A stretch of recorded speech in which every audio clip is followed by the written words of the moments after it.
Don't ask me who's in charge because I'll give you an answer and it'll be very controversial. What does that mean? We're in charge. President Donald Trump again saying the United States is in charge of Venezuela while on board Air Force One Sunday night. The commander-in-chief's comments follow Saturday's arrest of former Venezuelan leader Nicolas Maduro and his wife. Both are accused of various crimes, including narco-terrorism, with officials alleging they partnered with drug cartels to help cocaine enter the U.S. Senator Lindsey Graham applauding the Trump administration's efforts to combat the flow of drugs. He's going to clear our backyard of a drug caliphate. Countries run by narco-terrorist dictators who murder, rape, send drugs into our country to kill thousands of our citizens. This, as President Trump says, a main focus going forward is to rebuild Venezuela by advancing its oil infrastructure. Venezuela right now is a dead country. We have to bring it back, and we're going to have big investments by the oil companies to bring back the infrastructure. And the oil companies are ready to go. They're going to invest money. We're not going to invest anything. We're going to just take care of the country. It comes as mixed reactions keep pouring in following Maduro's arrest, with some Venezuelans here in the States remaining hopeful for the future. We're also filled with some hope that things will get better and we can transition out of the dictatorship and into democracy again. Protesters, meanwhile, have been gathering in front of the Brooklyn jail where Maduro is being held. Not a penny, not a dollar. Nicolas Maduro and his wife are expected to be arraigned Monday afternoon in Manhattan federal court. Ted Lindner, Fox News. A Venezuelan will never feel happy about someone else's misfortune. But the feeling of happiness we feel today is incredible. Because of our country is somehow breathing the air of freedom today. At their food truck Arepas, Martinez and his family opened up today, normally closed, to celebrate together. Filled with food, family, and music, the Venezuelan community in El Paso came out to celebrate. Martinez says he and his family left Venezuela 10 years ago, fleeing from a dictatorial government. Now they're celebrating this momentous day right here in the borderland, with high hopes for the future of their home. The future of Venezuela is truly based on justice. What happened last night is proof that they can be justice with the help of the international community. Because Venezuelans alone could no longer do it. Martinez and his family gathered together today at Arepas, a place they've made their own and filled with Venezuelan pride. The shock of the capture was shared throughout the Martinez family. Martinez's brother described the moment he found out what had happened. Sí, estaba durmiendo. Yes, I was sleeping, and suddenly, I don't know, a sixth sense told me, hey, open your eyes, check your phone. When I see all the messages, I see the barrage of messages, and I see everything. And I say, no, this can't be true. And my brother tells me, brother, they already dragged him out by his hair. Another person who came out to celebrate was Yara Gamboa, who is also a local Venezuelan. She's excited that there's a chance to bring her children back to their homeland. There were many factors, but the main reason was for their future, because they weren't safe there. We had to get them out. We are happy and hopeful that we will soon be able to return to our homeland, that our land will finally be liberated, and that there will be a peaceful transition. Venezuela's crisis is resonating across Latin America. Here in Buenos Aires, we spoke with people from across the region about the capture of Nicolás Maduro, but also about the role of the United States. Era algo necesario. Y hay que ver qué es lo que sigue. Bueno, yo súper feliz porque está libre Venezuela. No sé cuáles son las verdaderas intenciones que tiene Trump por intervenir, no sé si es el petróleo. Considero que él quiere ganarse su premio Nobel de Paz. Te genera cierto susto esto que Estados Unidos puede invadir el país que quiera, entonces eso como que genera un sentimiento encontrado. Pues yo ahí sí creo que pues suena más como si Estados Unidos se hubiera tomado un país y casi que hubiera secuestrado al presidente de un país, que pues no está bien, pero creo que a la larga sí va a ser algo positivo para el pueblo de Venezuela, si no sea algo legal en términos internacionales, algo que esté bien visto, sí. Da la credibilidad que van por el petróleo, ¿no? Porque es bastante. Podés estar a favor de Maduro, podés estar en contra, pero nunca permitir que vengan y te secuestren a tu presidente y que estar en contra de la soberanía del país. Now, the Tennessee Valley's certified most accurate forecast from the Fox 54 Weather Impact Team. I have a certain level of respect for people that participate in rodeos because that looks dangerous. I have only ridden a horse and it was very casual. It wasn't in that type of manner, and I will just say that it terrified me. And I was a child, and I don't know, that's just not my scene. Yeah, I agree. I think I've ridden a horse maybe twice, and it sped up just a little bit, and I started to freak out. And again, this was when I was a little kid. I just started crying. I had to come off the horse quickly. Respect to everybody that competes in that, because that looks a lot of fun. So. Yeah, I don't go to rodeos, but I read rom-coms about rodeos. Let's go ahead and jump out to our satellite and radar, because we are talking about a little bit of cloud cover that's starting to move in. It is going to keep temperatures really at bay, considering where we're sitting now in our forecasted overnight low, only really going to change about 1 to 2 degrees. But we will see these clouds move out of the Tennessee Valley by the time we get ready to start our Monday. So don't worry, we will be seeing some sunshine tomorrow afternoon, and that sunshine is going to help to keep us on the warmer side. Temperatures right now hanging out in the low 40s, upper 30s for some of us. Pulaski and Fayetteville sitting right at 39 degrees. We're sitting at 42 here in Huntsville, 40 over in Florence, 42 in Russellville. Scottsboro sitting right at 44 degrees. So like I mentioned, we're not really going to move much between where we're sitting now and our overnight lows. We are expected to fall into the upper 30s for the most part.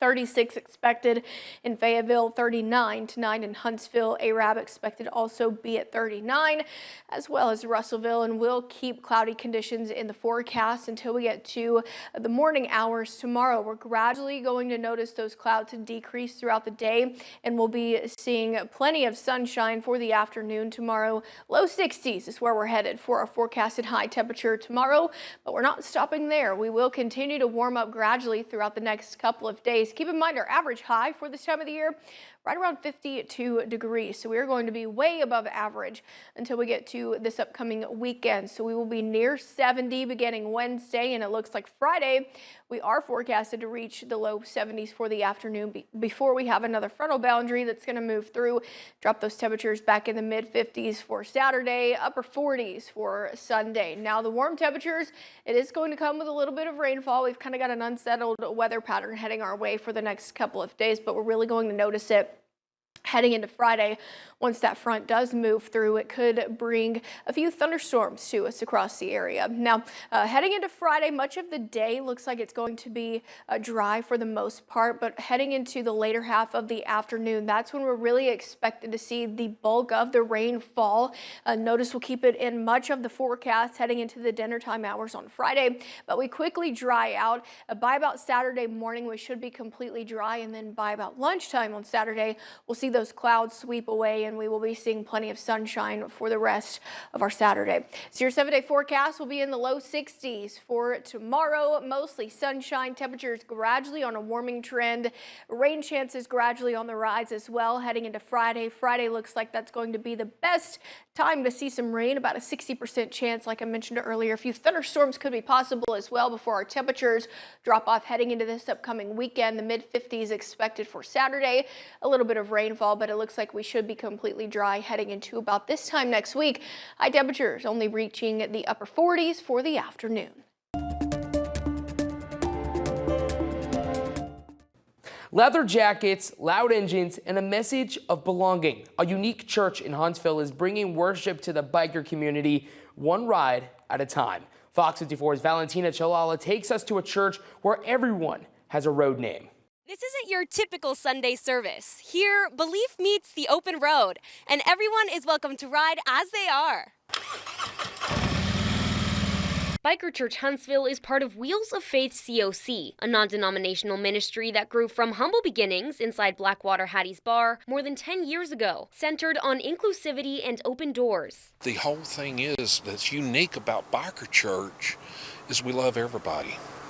We don't discriminate because you look different. At Biker Church, everyone is given a road name created by the pastor and rooted in each person's story. Everybody gets their road names by something that they've done. either a mess up or something that has, crazy in their lives. Like my associate pastor, Squatch, he's a big, raw bone looking guy, so we call him Sasquatch because of his size. Me, I'm known as Shotgun. When they're not worshiping together, members of Biker Church Huntsville ride as a group or give back, organizing drives to help the less fortunate and support Manna House. What we're doing is we've got these totes sitting in 2 hallways that we will take and fill up with coats and toboggans, gloves, blankets, stuff like that. And when we get them full, we'll take them down and distribute them out amongst the homeless or Manna House. Jeff Ponzini says Hollywood often gets bikers wrong, but the reality of the community tells a very different story. The truth of the matter is the biker community has the biggest giving heart out there. Where anybody needs help or they come to one, they will be there. They're going to be the ones that don't want any recognition. They want to go out and help somebody. A community built on acceptance, proving worship doesn't have to look the same to mean the same. In Huntsville, I'm Valentina Chalala, Fox 54 News. Biker Church Huntsville meets every Sunday at 5 p.m. at Antioch Church, and you don't have to ride to be part of the community. The NCPRA Finals Rodeo wrapped up this weekend at the Alabama A&M Agribition Center, capping off 3 days of competition. Cowboys and cowgirls competed for championship titles in 9 events, including bull riding, barrel racing, and roping. 4 performances featured the top 15 competitors in each event, with bucking horses and bulls keeping the crowd on its feet. In bull riding, the final came down to a small field. Justin Bates says there were 11 bull riders in his category. It's the finals. We've been doing it all year long, and this is the final finale. They score 1 to 25 on the rider and 1 to 25 on the bull. There'll be 2 judges, so they'll both have between 50 points. So, a perfect ride's 100, which don't happen ever. The 3-day event drew crowds from across the region, all for a front row seat to some of the best rodeo talent in the country. Full results from the finals can be found at ncprarodeo.com. The baseball season is quickly approaching, and every game needs an officiating crew. Tonight, the Greater Huntsville Umpires Association got together for their first meeting ahead of the new season. They touched on new rules, but they spoke to us about some challenges of recruiting new umpires, like the cost attached. We're told it can cost $600 to $1,000 for umpires gear, but the GHUA has a program to help with that. We started a gear program where we buy the gear for the first-year officials, and then at the end of the year they can either buy it from us if they want to keep doing it, or they can just return it and no questions asked if they say, well, I'm just not cut out for this, so they can just give it back to us. And that way it alleviates a lot of their costs. They have to buy the uniforms, obviously, because that's stuff they got to get fitted. But for the gear, they can just give it back to us, no questions asked, and at least they gave it a try. Start training next week. Anyone interested in umpiring can find more information on ghua.net. It's the second day of 2026, and that means it's time to get ready to file your taxes. But what changes can you expect before sending everything to the IRS? Fox 54 spoke with one local accounting firm about what to look for when filing.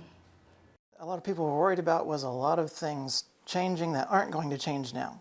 And so tax rates were going to go up and a lot of other related changes. So those are not going to happen. Everything's going to be similar to what it was in the past. Joseph Bearden with Bearden Stroud and Associates spoke with Fox 54 about what changes you will see. There's some new deductions that we can claim in 2025. You can deduct part of your overtime pay. That's actually a change for federal. Alabama income tax was going the opposite direction on that. Overtime pay was tax exempt for Alabama, but became taxable in July 2025. In addition to the overtime pay, starting in 2025, you can take a deduction for your tips if you receive tip income. You can also get a deduction if you are age 65 or older, $6,000 per taxpayer. Bearden says making payment on a car could help you when filing. There's a new deduction starting this year as well for interest on cars, but it's got to be an American-made car. He adds one change for small business owners can impact filings for the year. The biggest thing for businesses is the return of bonus depreciation at 100%. That means you can buy a big piece of equipment and write off the whole cost in 1 year instead of spreading it out. So that's a nice option for a lot of businesses. As we head further into the new year, you might want to think ahead for some new changes that may make you spend money a little differently. There's some limitations on some of the deductions for high-income people. Some of the charitable donations are better if you don't itemize, but worse if you do itemize. So there's some changes there. Also, some business meals won't be deductible anymore for businesses. And if you need more time to get your paperwork together before the deadline, Bearden says it's important to be timely. Your tax guy may be a little busy, may not be able to get to it. We have a deadline that you have to get the information by a certain date in order for us to finish the tax return on time. You may actually miss out on some deductions because you were in a rush and you forgot this deduction or that deduction that you didn't claim. In Huntsville, Gabe Glassman, Fox 54 News. So we're going to bring in Fox 54 reporter Carson Keel, who assisted Gabe Glassman with this story. So Carson, what more did you learn when researching this story? So it was really interesting. I actually got into the side of, cryptocurrency. That's been really huge, and that's been something that's been really unique with taxes. When I actually did speak with Joseph a little bit regarding the story when doing the research on it, and they're actually getting ready to basically do what's called a digital asset 1099, which basically if you are someone who maybe you don't have any cryptocurrency, that's not through a brokerage or some other kind of firm, then you can actually basically file it for yourself through this 1099, and basically you fill out that information, and that's how you send in any gains you got with cryptocurrency. Okay, cool. So when it comes to the bonus depreciation for businesses, are there any limits that have to be followed? So it's actually really interesting. He said, when I also spoke with Joseph about this, basically it's equipment, things like that, but very limited amounts of real estate. So you can't exactly just go buy a bunch of land and say, all right, I'm going to write this off. It's more for equipment and other business needs. Well, thank you, Carson. I greatly appreciate you joining me. It's no problem. Thank you.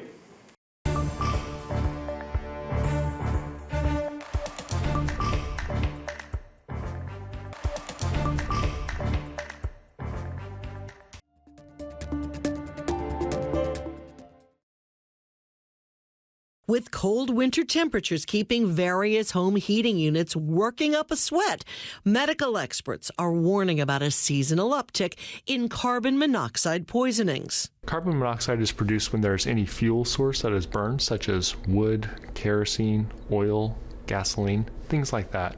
And it's a byproduct of that burning, and as a result it increases or accumulates. Carbon monoxide is dangerous to humans because it takes the place of oxygen in our body. And with furnaces, fireplaces, stoves, and more running with the windows closed, doctors say this silent killer can quickly fill up a room. Carbon monoxide is so dangerous to humans because we have no way of detecting it outside of a carbon monoxide detector, which means we can't see it, we can't taste it, and we can't smell it. And if that carbon monoxide builds up high enough in our bodies, it can be fatal. According to Dr. Samuel Hawkins, symptoms of carbon monoxide poisoning can include: you might begin to feel nauseous or lightheaded, but it can also cause more serious symptoms, such as shortness of breath, and also confusion, and even fainting, or what we call syncopizing. Experts say proper maintenance of household appliances is key, and so is making sure you have enough carbon monoxide detectors around your home. It is very important to have these somewhere near where we sleep, so we will be able to be notified if there is an increase in carbon monoxide levels. Daria Albinger, Fox News.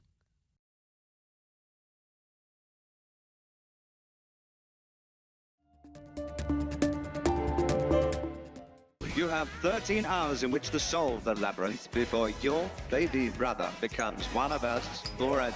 Labyrinth is back for its 40th anniversary. The Jim Henson fantasy film starring David Bowie and Jennifer Connelly returns to theaters this Thursday through Sunday, January 8th through the 11th. Locations and showtimes at fathomentertainment.com. I want you to create a show. This is an announcement of revolution.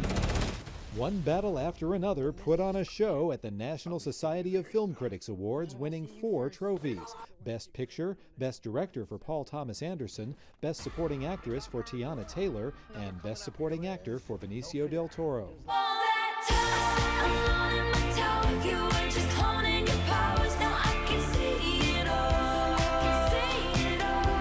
Taylor Swift began 2026 the way she ended 2025, atop the Billboard 200. Her album, The Life of a Showgirl, racked up its 12th week at #1 on the chart. That's the most for any Swift album except the Tortured Poets Department, which topped the chart for 17 weeks. In Hollywood, I'm David Daniel. Space agencies tracking the fragment are predicting an extinction-level event. The greatest chance of survival are the bunkers in Greenland. Surviving the apocalypse has been rough in Greenland 2 Migration. The Garrity family has been living in a bunker since a comet strike devastated the Earth. Now they're forced to leave and look for a new safe haven to call home. Our situation is getting worse. Do we think there's anywhere that's safe from all of this? We believe the crater walls prevent the radioactive storms from forming, making it a safe zone. There could be breathable air, drinkable water. It's in southern France. How exactly are we going to get there?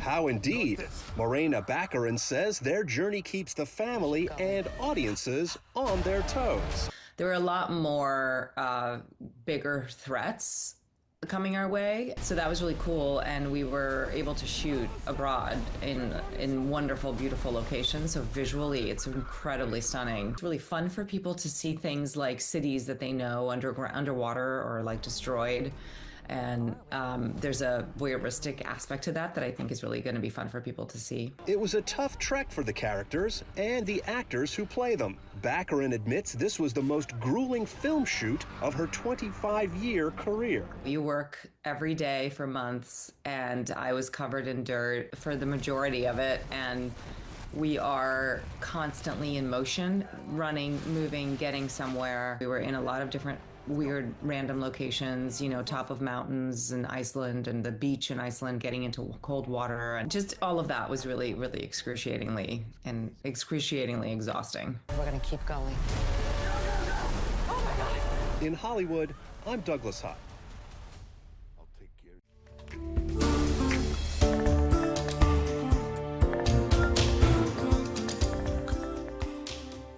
Here on Capitol Hill, nearly 100 members of Congress have put on display the plaque honoring police who defended the Capitol on January 6th. I'm in the halls outside the office of Congressman Joe Morell of New York, who was one of the leaders of the effort to make sure the police were being honored and the memory of that day was not forgotten. Not learn the lessons of history is to repeat the lessons of history, and there's so much here that we should learn from, and this plaque is a visual way of remembering one of the darkest days in American history, the effort to overthrow the free and fair election of 2020. Those officers need to be honored. They should have a very important place in American history, and certainly in the history of this institution. It is our job to constantly remind people that American history has always been full of violence, and then how do we overcome that and do better? These are all replicas. The original plaque is not hanging at the Capitol. Congress had passed a law requiring that it be put on display, but that's never happened. Fox 54 Plus has your news, sports, and weather. Start your evening with Fox 54 at 5:30, delivering the latest headlines and live reports straight from the scene. Then, stay informed with Fox 54 News at 9, featuring your Tennessee Valley certified most accurate weather impact team, tracking everything from tornado threats to traffic delays during severe weather. Fox 54 Sports Extra brings you more of what sports fans crave, with deeper insights, expert analysis, and all the action that matters most. On Fox 54 Plus, you'll also find Alabama politics, plus 24/7 weather radar and real-time forecasts to keep you ahead of the storm. Looking for a quick recap? Don't miss Fox 54 Week in Review, highlighting the biggest stories of the week. Jumpstart your morning with Morning Rush. Fast-paced news updates, featured with uplifting stories from across the globe. Get your entertainment fix with Getting Real, where we break down movie reviews, top 10 lists, and spotlight the newest film. Die Hard fan? Locked On Sports dives deep into the Crimson Tide, the Tigers, college rivalries, and pro action. True crime warrior style? Killer Cases brings you gripping real-life stories that stick with you. Hungry for more? Cooking with Style serves up mouth-watering recipes that are easy to make and impossible to resist. From movie previews before you head to the theater with Take a Look to must-know headlines from across the region and around the world with In the News. Watch all of these shows on demand and also on the Fox 54 News app, available on Android and iOS devices, streaming 24/7.